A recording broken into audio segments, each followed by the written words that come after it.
Pihak keluarga Sutrimo mendatangi Mapolresta Banyumas untuk melaporkan kematian janggal Sutrimo.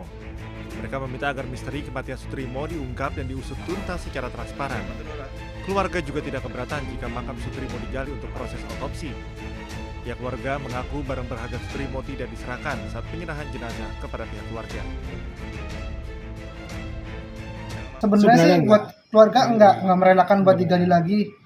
Cuma ya kalau emang dari negara dibutuhkan buat otopsi atau kepastian itu mau tidak mau. Barang-barang pribadi sendiri yang diterima handphone dari itu ada nggak? Handphone Enggak ada.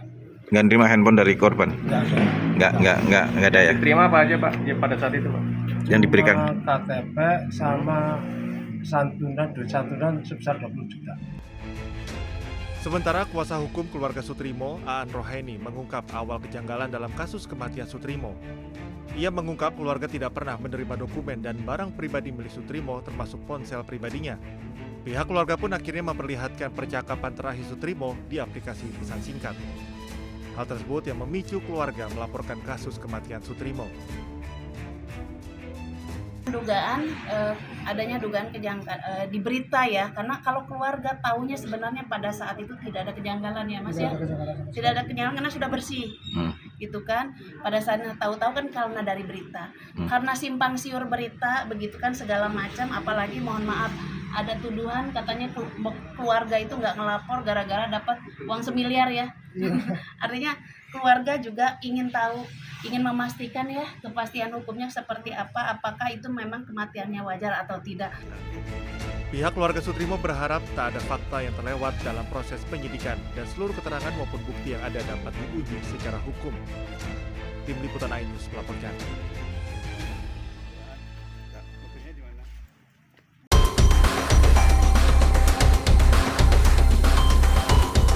Guna memberikan jaminan perlindungan, Lembaga Perlindungan Saksi dan Korban atau LPSK akan mendatangi keluarga Sutrimo di Banyumas, Jawa Tengah. Walaupun pihak keluarga Sutrimo belum minta LPSK untuk berikan perlindungan, namun LPSK menyebut akan berdiskusi dengan keluarga korban. Wakil Ketua LPSK Susilaning Tias bahkan menyebut jika ditemukan kondisi yang mendesak dan dinilai berbahaya, maka keluarga akan mendapatkan perlindungan darurat.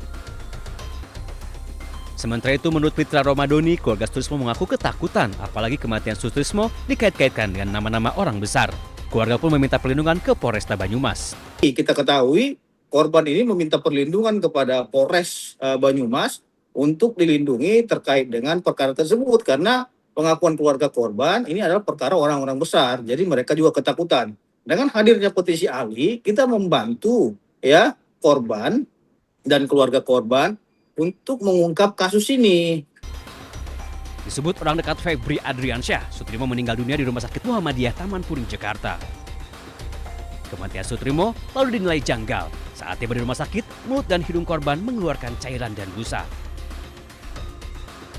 Setelah awalnya menolak, pihak keluarga akhirnya melaporkan kematian Sutrimo ke polisi.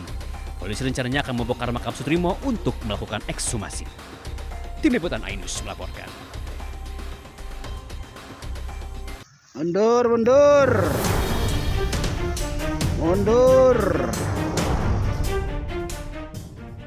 Menteri Koordinator Bidang Politik dan Keamanan Jamari Caniago mengungkap luas hutan yang terbakar di Indonesia hingga awal Agustus 2026 mencapai lebih dari 107.000 hektar.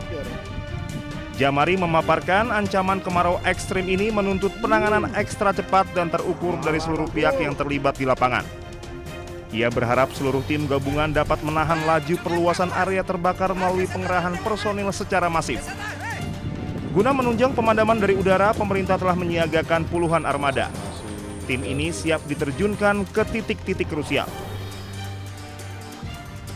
Dari daerah yang kita waspadai sebagai daerah yang paling kritis, ada 6 provinsi, juga muncul di daerah lain. Di daerah lain di luar yang 6. Kalau yang 6 kita pantau dengan ketat. Ada yang di luar nih seperti misalnya kemarin terbakar di Bromo. Itu sudah segera kita tuntaskan. Semalam sudah tuntas, mungkin tinggal 1 titik api saja.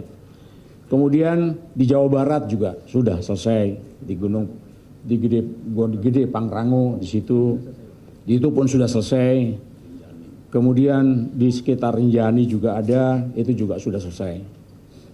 Yang kita waspadai memang ada pada 6 provinsi itu. Itu adalah mulai dari mulai dari Riau, kemudian Jambi, Sumatera Selatan, Kalbar, Kalteng, dan Kalsel.